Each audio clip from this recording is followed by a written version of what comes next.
ইতিহাসের পাতায় এমন দুটি শক্তিশালী জাতির কথা উল্লেখ আছে যে যাদের দাপটে একসময় পৃথিবী কাঁপত। তারা হল আদ এবং সামুদ জাতি। কেন মহাপরাক্রমশালী এই জাতিগুলোকে মাটির সাথে মিশিয়ে দিয়েছিলেন? আদ জাতি ছিল দীর্ঘকায় এবং অবিশ্বাস্য শক্তিশালী। তারা ইয়েমেনের আহকাফ অঞ্চলে সুউচ্চ সব অট্টালিকা তৈরি করেছিল, কিন্তু তাদের অহংকার যখন আকাশচুম্বী হল, তখন তাদের পরিত্রাণের জন্য আল্লাহ রাব্বুল আলামিন পাঠালেন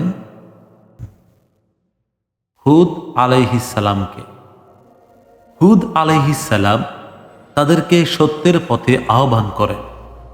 তারা হুদ আলাইহিসসালামের দাওয়াত গ্রহণ করলেন না।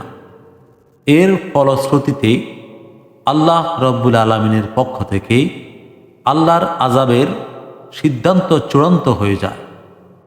তখন টানা 7 রাত ও 8 দিন প্রচণ্ড ঘূর্ণিঝড়ে এই জাতিকে রব্বুল আলামিন ধ্বংস করে দেয়। এভাবেই আদ জাতির ধ্বংসের পরে আসে সামুদ জাতি। তারা পাহাড় কেটে বিশাল সব প্রাসাদ তৈরি করত। তখন আল্লাহ রব্বুল আলামিন নবী সালেহ আলাইহিসসালামকে তাদের পরিত্রাণের জন্য পাঠালেন।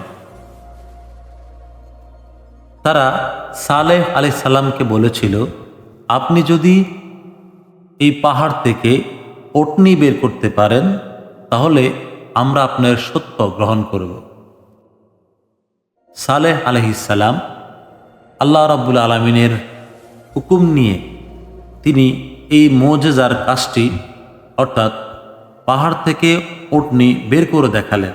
তারপর তারা তাদের কথা রাখল না। তাদের বিরুদ্ধেও আল্লাহ রব্বুল আলামিনের পক্ষ থেকে আযাবের সিদ্ধান্ত এসে যায়। রব্বুল আলামিন সামুদ জাতির উপরে ভয়াবহ বজ্রধ্বনি ও ভূমিকম্পে মুহূর্তেই এই উন্নত জাতিকে, শক্তিশালী সামুদ জাতিকে চিরতরে ধ্বংস করে দেয়। এই জাতিগুলোর আজও সৌদি আরবের মাদায়েনে সালেহ এই জায়গাটায় তাদের ধ্বংসাবশেষ এখনো মানুষের শিক্ষা হিসেবে রয়ে গেছে। আমরা এখান থেকে শিখতে পারি, ক্ষমতা আর সম্পদ চিরস্থায়ী নয় যদি সেখানে আল্লাহর আনুগত্য না থাকে।